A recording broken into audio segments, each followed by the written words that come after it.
I want you to hear from one of our students. Josh Jones is a senior mass comm major from Gladwin, Michigan. Don and Kathy are his parents.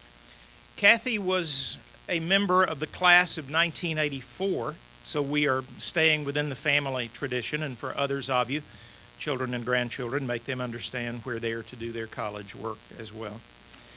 Over the past 3 years, Josh has served as a student government senator. He has been a writer and videographer for our student publication, The Shield.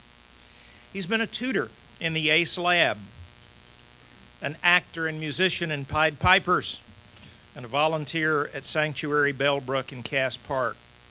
Josh will be speaking on behalf of the student body to give some of his comments from the perspective of people who are on the other side of the lecterns and desks. Josh, we welcome you and look forward to hearing from you.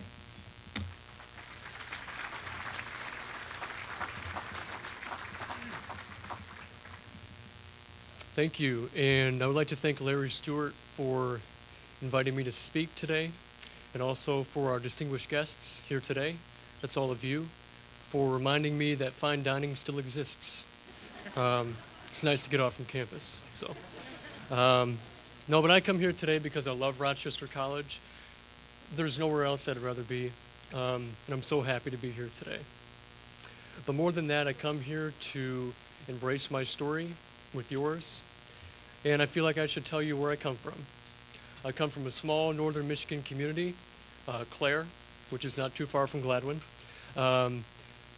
3 years ago, I packed my bags and moved here to Rochester, ready to start my career. Because by that point, I was already working in newspaper. I started working at the Midland Daily News when I was 16 and a sophomore, writing film reviews. I was building my way. I was building my name. I was on my way, but at the same time, I was totally lost. But after graduation, I knew I wanted the big city, maybe Chicago or New York or Los Angeles, but not Detroit. But God said, you're going to Detroit, and I want you to do good things there. So I said, okay, God, let's do this. So next thing I knew, I became a Pied Piper. We are an interactive improvisational theater troupe, which means we have no scripts, no props. But what we do have is the same beginning to each story. And each story begins when we count to 3, and we say, once upon a time. Once upon a time, 3 years ago, I did not see myself in a room like this, telling people much smarter than me why I love school, but if I must, I'll do it. Well, but I think before we go any further, I should talk about what imagination means to me. And William Arthur Ward puts it best. He says, if you can imagine it, you can achieve it. If you can dream it, you can become it. So what are you believing in today? We're faced with adversity every day at the school and at the workplace and at home. But what are you believing in, and where is your trust?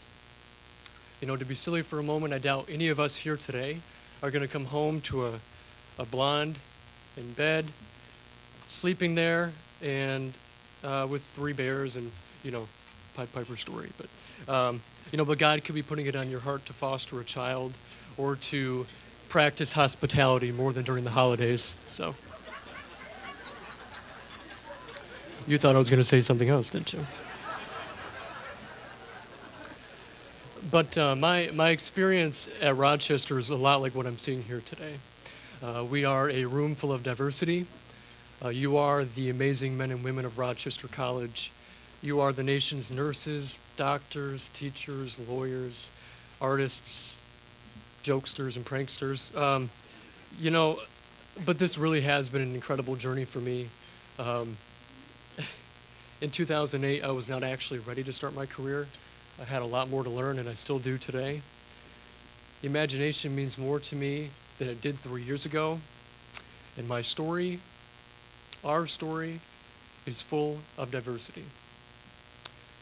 So to conclude my speech, I guess what I'm trying to say is that our lives are like one big kid's book. But instead of skipping the prologue, read it out loud. And if you don't like what you hear, you have an unknown amount of time to tweak and polish it. And so to the 2011 Partnership Dinner, I say thank you. And if you don't remember a thing I said, remember this: life's no fairy tale. And if you find yourself locked in your bedroom with the woman below your window shouting, "Let down your long hair," it's probably time for a haircut. So thank you very much.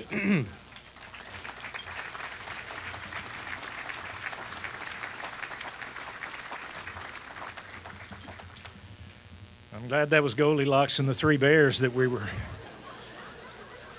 doing there. I've had Josh in a class this semester. I think he was just getting me back to